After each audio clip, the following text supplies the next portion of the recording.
This is the mysterious megalithic city of Nan Madol. Located off the coast of Pohnpei Island in the western Pacific Ocean, the dark, colossal basalt pillars of its ancient man-made islands rise from the Emerald Sea. Its remnants, an intricate labyrinth of enormous stones and waterways, capture stories of an ancient civilization lost in the tides of time. This architectural marvel poses a confounding puzzle. How were these stone blocks, some weighing up to 50 tons, transported here off the coast amid the crashing waves and coral reefs? Considered to be inhabited by spirits, according to local folklore, Nan Madol is rife with legends of sorcerers and flying dragons. This mysterious city, once the ceremonial and political hub of the Saudalor dynasty, now sits deserted, with few clues as to the fate of its inhabitants. Who built this island marvel, and what secrets do its ruins tell?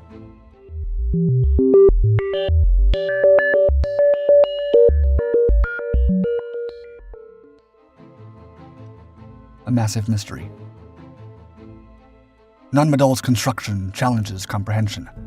Comprising nearly 100 artificial islands atop a coral reef, it sprawls over 1.5 kilometers long and half a kilometer wide, hugging the mangrove-laden coastline of Pohnpei.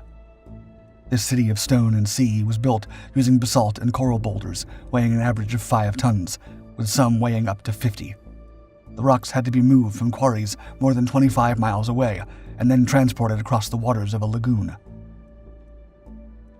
How a society with no access to pulleys or metal tools managed to transport, lift, and position these stones is a puzzle that continues to baffle scientists and historians. Local Pohnpeians hold a belief in magical forces that enabled the stones to fly to their resting places, and other legends speak of giants who built the city in a single night.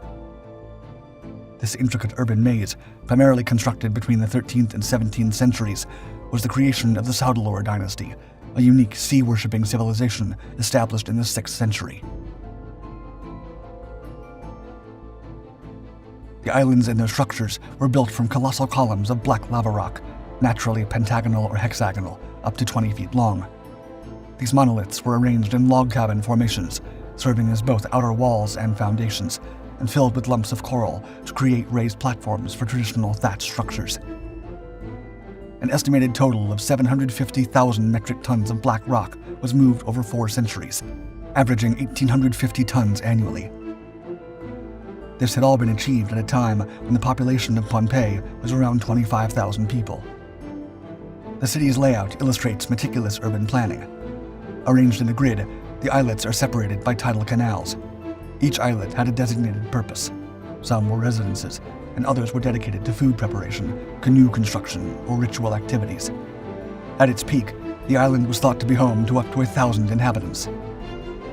At the heart of the city lies the central sector, a sacred precinct housing tombs, temples, and ceremonial spaces.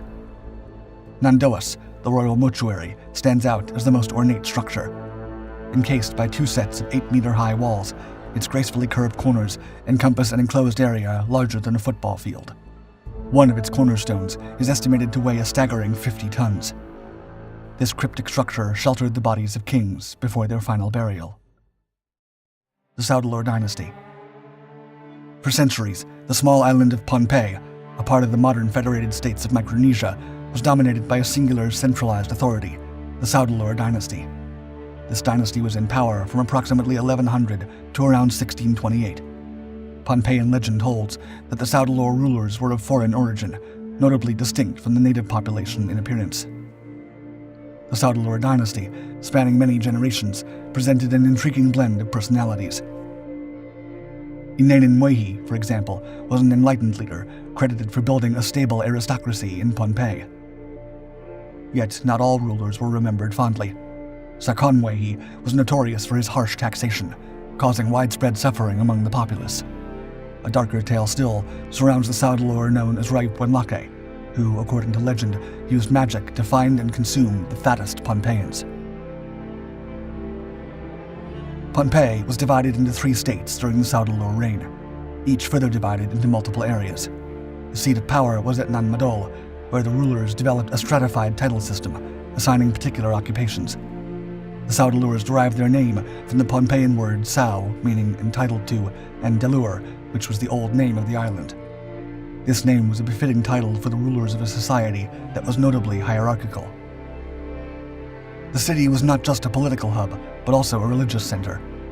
The northeastern area, known as Madol Poe, served as the mortuary sector, with 58 islets containing priestly dwellings and high-walled tombs, including the Grand Royal Mortuary.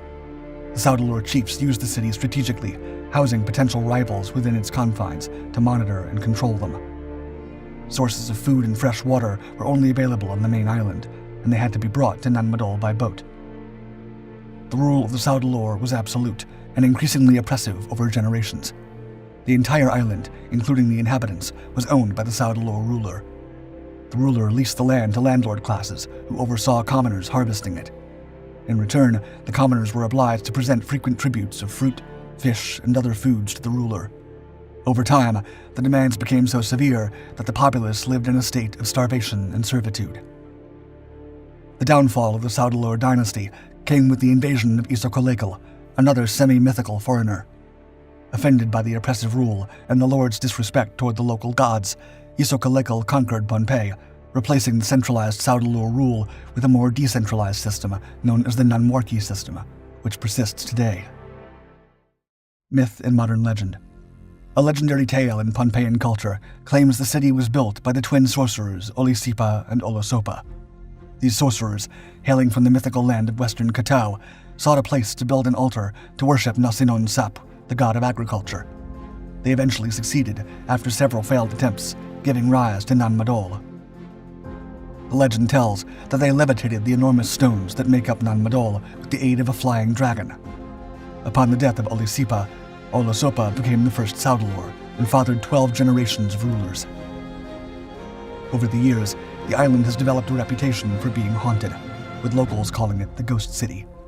Its eerie aura has even inspired the works of H.P. Lovecraft, who used the city as inspiration for the home of Cthulhu in one of his short stories. Strange occurrences befalling those trying to research the island have contributed to this reputation and led many to believe the island is cursed.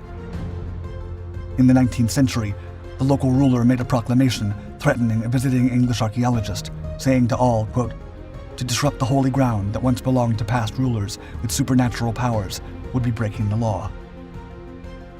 This threat had already proved true years earlier in 1874, when a ship carrying hundreds of crates of artifacts from Nan Madol, collected by Polish anthropologist Jan Kubary, sank in a storm near the Marshall Islands. The curse is also intertwined with legends of giants who once inhabited Nan Madol. Early 20th century accounts speak of a German governor of Pohnpei who defied warnings and opened the sealed tombs of the ancient island rulers. Inside, it was said that he found giant skeletons measuring 2 to 3 meters tall. A torrid storm arose following the discovery, and the German ruler fell ill, dying the next morning. Such tales have led to the belief among some that the builders of Nan Madol were giants from the lost continent of Mu, or even the lost islands of Lemuria. In more recent times, there have been stories of platinum coffins found in the waters off Nan Madol during the Japanese occupation during World War II. These stories speak of Japanese divers discovering vast wealth in precious metals and pearls and the existence of watertight platinum coffins. It is said that the divers brought bits of platinum to the surface day after day, until one day, 2 divers failed to resurface. Decline and legacy. Despite its majesty, life in Nan Madol was challenging. The unique construction of the city, while offering security and prestige, also meant that there were no sources of fresh water or food on the islands. Inhabitants relied on their subjects to transport these essential resources from the mainland. During the Saudalur rule, the chiefs received supplies at specific islets, but this system faltered when the rule changed hands. The decline of Nan Madol began around 1628, when Isokolekal overthrew the Saudalurs, marking the start of the Nanwarki era. Although the Nanwarkis initially lived at Nan Madol, they faced the daunting task of gathering their own water and food. The system became increasingly untenable over time, and inhabitants gradually left for the main island. As Nan Madol's population dwindled, the city fell into disuse and was eventually abandoned. While the exact timeline of the city's decline remains uncertain, its fall was a slow, gradual process. The once vibrant city of canals, bustling with nobles, priests, and commoners, slowly succumbed to the forces of time and nature. Today, Nan Madol and the surrounding area comprise a significant archaeological district stretching across more than 18 square kilometers. This district includes the crafted stone structures built on the coral reef flat and the nearby coastline of Pohnpei's main island. Nan Madol was declared a UNESCO World Heritage Site in 2016 for its outstanding and monumental megalithic architecture. It was also recognized as an expression of the original development of traditional chiefly institutions and systems of governance in the Pacific Islands that continue into the present. However, the integrity of the site is currently at risk. The state of the stone structures is of extreme concern due to the overgrowth of vegetation, the effects of storm surges, and some stonework collapse. As a result, Nan Madol has been on the World Heritage in Danger list since 2016. Efforts are in place for its protection and management involving all stakeholders, including traditional owners, under the oversight of the Nunwarki chief. Are you ready to unlock the secrets of the past? Subscribe now to Dark Five's brand new Ancient Mysteries channel and embark on a journey to uncover the most enigmatic and awe-inspiring mysteries of ancient times. Leave a comment if there are any ancient mysteries you want us to explore in upcoming videos.